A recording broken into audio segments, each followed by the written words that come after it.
beleza? Falando sobre mecanismos evolutivos, a gente vai entender por que frequência de alelos é uma coisa tão importante dentro de evolução. Quando a gente fala lá nas aulas de genética de alelo dominante, alelo recessivo, essas questões dentro da evolução elas são muito importantes para a gente entender como que as populações estão mudando ao longo do tempo. Lembra que eu falei com vocês? Quando a gente trata de neodarwinismo, de teoria sintética da evolução, nada mais é do que pegar os conceitos de Mendel e juntar com os conceitos de Darwin para fazer uma única teoria. E essa teoria, ela para funcionar, depende desse entendimento de genética e depende desse entendimento de frequência de alelos. Eu vou detalhar isso para vocês um pouco melhor agora. A gente não vai entrar em conta, não vai falar sobre cálculo nem nada disso. Tem até uma parte que trata sobre isso, mas essa parte que trata sobre esses cálculos, essas contas, a gente vai falar mais para o final. Olha só, quando a gente fala dos mecanismos evolutivos, a gente está falando dos 4 mecanismos que podem alterar a frequência de um determinado alelo na população. Falamos da seleção natural, já tem uma aula aqui no canal sobre isso, então se você não assistiu, corre lá para ver, que a gente vê como que a seleção pode escolher os alelos que são mais vantajosos. É basicamente isso, como que a seleção vai mexer na frequência. Se o alelo é vantajoso em relação ao outro alelo, a seleção natural tende a escolher aquele alelo para ficar na população e a sua frequência aumenta. Agora, quando a gente fala de mutação, o que é a mutação? É o surgimento de uma nova informação no gene, ou seja, eu tenho um novo alelo surgindo. O simples fato de surgir um novo alelo gera uma mudança na frequência. Só que tem um ponto muito importante. As mutações podem ser vantajosas, desvantajosas ou neutras. A maior parte das mutações, inclusive, são neutras. Isso é extremamente importante do ponto de vista evolutivo. Aquino, como que é uma mutação neutra? Vem comigo, pensa aqui. Aulinha de biologia molecular, DNA, bases nitrogenadas. Lembra disso tudo? Não? Cata aqui no canal que a gente tem aula disso, hein? Se você não lembra, é bom assistir. Por quê? Quando a gente fala de DNA, o DNA ele tem as informações genéticas de como produzir as nossas proteínas. Essas informações, elas são colocadas ali nada mais do que numa sequência de bases nitrogenadas dos nossos nucleotídeos. Então, adenina, timina, guanina e citosina. Isso vai virar um RNA mensageiro, a gente vai ter o processo de transcrição e a partir daí tem a síntese da proteína. Cada 3 bases é a informação de um aminoácido. A gente tem 64 combinações de bases. Como são 3 bases, eu tenho 4 bases diferentes, coloquei elas em trinca, eu tenho no final 64 combinações. Essas 64 combinações eu vou usar para apenas 20 aminoácidos. Então eu tenho mais combinação que aminoácido. Isso significa que algumas combinações diferentes vão usar os mesmos aminoácidos. Dessa forma, mesmo que eu tenha uma mutação lá no meu DNA, a minha proteína final vai ser a mesma. E é isso que importa quando a gente pensa em evolução. A proteína mudou? Não.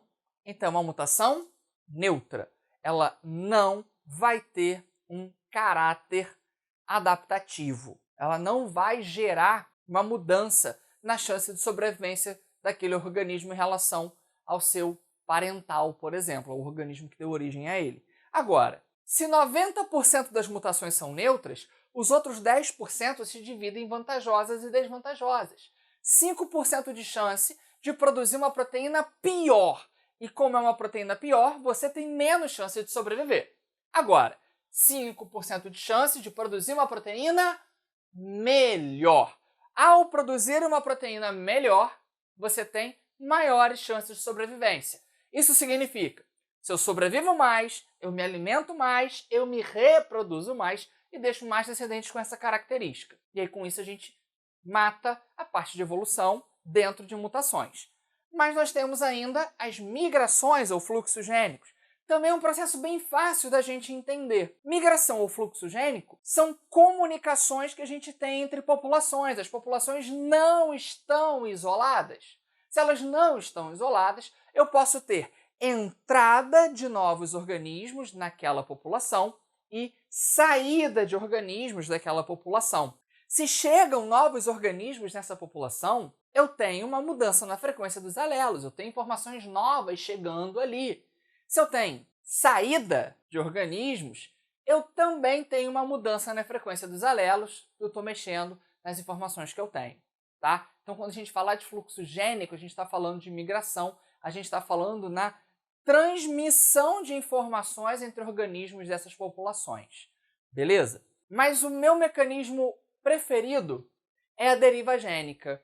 Deriva gênica nada mais é do que o acaso. O que eu quero dizer com isso? Não é tudo pelo acaso? Não exatamente. Como assim não exatamente, Aquino? Olha só. A seleção natural, ela seleciona os alelos mais vantajosos. Mutação, ela é o acaso, sim. Só que você tem a mutação que vai poder ser vantajosa ou desvantajosa. Isso ignorando as neutras. As migrações são só entradas e saídas ali, estão mexendo na frequência, mas não tem nenhuma grande modificação em geral. Só que na deriva, independente da minha informação ser vantajosa ou desvantajosa, eu posso ter informações sendo drasticamente alteradas na população. Pensem, por exemplo, no seguinte. Eu tenho uma população de besouros. Esses besouros podem ser verdes ou marrons. Besouros verdes e marrons da mesma espécie. E esses besouros estão em um gramado. Quais têm maiores chances de sobrevivência pela seleção natural? Os besouros verdes, é claro. Porque os besouros verdes se camuflam naquele ambiente, eu não enxergo eles. Eu resolvo passear nesse gramado. Vou fazer um piquenique, vou andar por ali, por esse gramado. Eu estou pisoteando nos besouros. Eu estou pisando em besouros verdes e em besouros marrons. E te digo mais, como pela seleção natural eu tenho a maior chance de sobrevivência dos besouros verdes, provavelmente estou pisando muito mais em besouros verdes do que em besouros marrons. Então, por um evento completamente aleatório, que sou eu pisoteando a grama, eu posso ter aquela característica super vantajosa reduzindo na população. Gostou do efeito sonoro, né? Reduziu aquela informação na população. Porque a outra é mais vantajosa que ela? Não, pelo acaso, pela falta de sorte daquele organismo. E a gente pode falar de catástrofes ambientais de modo geral. Um deslizamento de terra que leva um monte de coelhos de uma determinada região. Os coelhos morreram! Por quê, coitados? Porque eles estavam no lugar errado na hora errada. Um grupo de alces bebendo água num lago, cai um raio no lago e morre todo mundo. Estavam no lugar errado na hora errada. É o acaso. É a falta de sorte que esses organismos têm. Porque morreu o alcezinho ali, que era velho, que não conseguiria mais correr de um predador, e morreu o macho alfa brabo que ia se reproduzir com geral, morreu todo mundo, tá? Isso é deriva. E a gente, dentro da deriva, tem dois efeitos muito importantes. O efeito gargalo e o efeito fundador. Primeiro efeito gargalo. Pensa no gargalo de uma garrafa mesmo. Por que deriva gênica? Porque os genes estão à deriva. E quanto menor a minha população, maior é o efeito da deriva. Porque é mais fácil eu desaparecer, eu mexer na frequência de alelos quando eu tenho uma população pequena. Quando a minha população é muito grande, os efeitos da deriva já não vão acontecer da mesma forma. Então, se eu penso num gargalo de uma garrafa, significa que dentro da minha garrafa tenho várias bolinhas e cada bolinha é uma informação, é um conjunto de alelos. Quando eu virar minha garrafa, as bolinhas não vão sair todas ao mesmo tempo. Vão sair só algumas. Essas bolinhas que saíram representam os organismos que sobreviveram ao efeito da deriva. Qual foi o efeito? Eu virar a garrafa. Eu tive uma catástrofe que fez com que a minha população fosse drasticamente reduzida e sobrassem pouquíssimos organismos. Esses organismos que sobraram vão voltar a se reproduzir, vão aumentar a população e vão gerar uma nova população a partir deles. Só que essa nova população, ela vai ser diferente do que era a população original. Por quê? Porque ela tem menos informações, ela tem uma menor variabilidade genética. Ela vai trazer nos seus genes as marcas daquele efeito. Ela vai trazer essa diminuição das informações. Quando a gente fala, por exemplo, da manutenção de determinadas espécies em extinção, essas espécies em extinção, mesmo que voltem a aumentar drasticamente, elas são mais suscetíveis à extinção. Por quê? Porque elas têm uma menor variabilidade genética. Então, se eu cacei muito um determinado grupo de animais, cacei muito, sei lá, foca. Cacei tanto as focas que elas foram reduzidas de milhares de indivíduos a algumas dezenas. As informações genéticas foram perdidas. Então, mesmo que essa pequena população se reproduza e volte a dar origem a milhares de organismos, esses milhares de organismos têm a informação de apenas alguns organismos. E isso faz com que uma doença possa dizimar toda a população. Então, isso é o efeito gargalo, tá? Olhando para cá, para esse quadro, o que eu enxergo? Eu tenho aqui indivíduos homozigoto dominante, heterozigotos e homozigotos recessivos, que são os menos frequentes. Eu tenho um efeito catastrófico ali, uma tempestade muito intensa e tudo mais, os organismos morrem e sobram apenas 2 organismos. Eles vão se reproduzir, vamos imaginar que era uma população de coelhos, eles vão se reproduzir, essa população volta a aumentar. Ela é como era antes? Essa nova população? Não. Por quê? Eu perdi o alelo recessivo para sempre.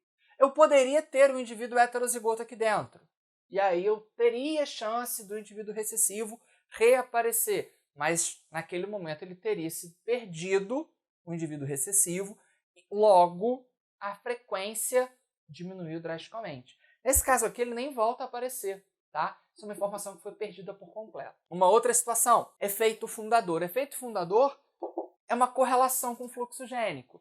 Na migração, eu posso ter um indivíduo emigrante, que é aquele indivíduo que sai da população, e um indivíduo imigrante, que é um indivíduo que entra na população.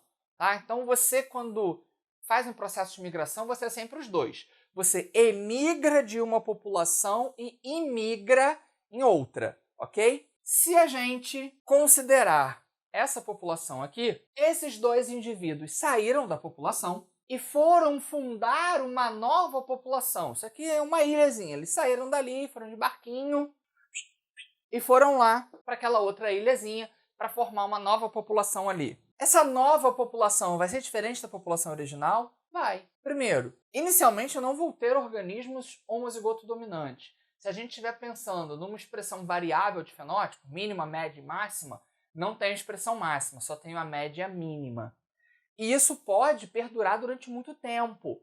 Isso pode, inclusive, por conta de eventos de seleção sexual, por exemplo, a gente já entra em seleção, porque esses mecanismos vão trabalhando juntos, não ter mais aquela informação, porque aquele indivíduo vai ter um menor sucesso reprodutivo, por exemplo. Então, o efeito fundador é isso, uma pequena parcela de uma população original emigra daquela população e funda uma nova população com suas informações genéticas. É mais ou menos a mesma ideia do efeito gargalo, que eu tenho uma redução ali drástica, só que eu tenho a minha população original em uma outra localidade. Conseguiram perceber que em cada um desses mecanismos a gente tem formas diferentes de mexer na frequência dos alelos? E isso é o ponto central quando a gente fala de evolução.